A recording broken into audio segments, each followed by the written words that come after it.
Hi and welcome to Neural Tech Analytics. So as you know, we are continuing our SQL session. So in the last session, we have talked about some primary key and foreign key. In today's session, we will talk about some joins. We will talk about left join, right join, and inner join. So let's get started quickly. So I have already added 4 tables into our company database. So let's quickly see which are the tables and what are the data. So in the employee table, here are 3 columns: employee ID, employee name, department ID, and city.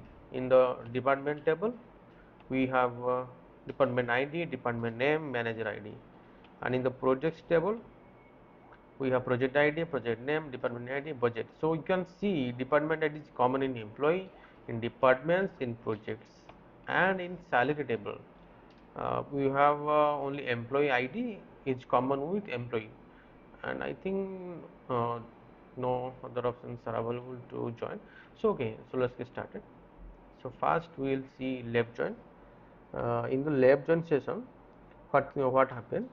Those tables in the left, the table in the left have completely access, okay, but in the table which is the right side, we can only access those rows which are matched, otherwise we can't access. Okay, so uh, let's see, in this query we will left join with the employee which is in the left side, and in the right side we have the department table. Okay, so when we will run the query, we can see this is your output.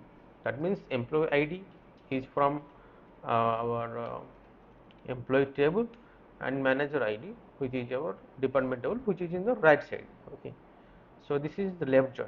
Okay, this is the rule that the data which are in the left table are completely accessible, but the data which are in the right side table are only accessible which are in matched, otherwise we can access them. Okay, likewise in the right join, the data in the right table is completely accessible with, but in the data in the left side, we only access if they are matched. So in this query, we are joining two tables which is employee and projects. So let's see what is the result: employee ID and project name. And likewise we will continue with our inner join.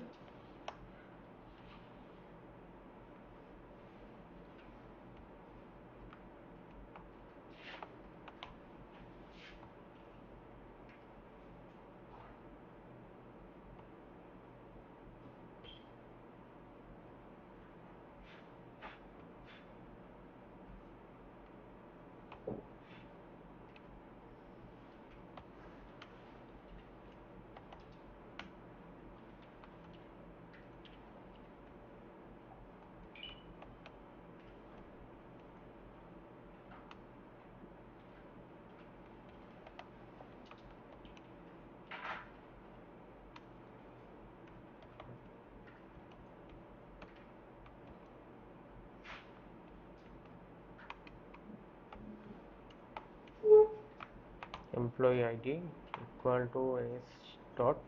So here E and S are allies. We will talk about later. Allies S dot employee ID, because employee ID is common in both the tables. Okay. So in the inner joins, those rows are accessible which are uh, matched in the both the tables. So in our employee ID we have employee ID, and the salary we have we have also employee ID which is common in both. So you can access them. Okay. So here are 3 joins: left join, right join, and inner join. And in the next session we will talk about city and views on some other uh, temporary tables. Okay.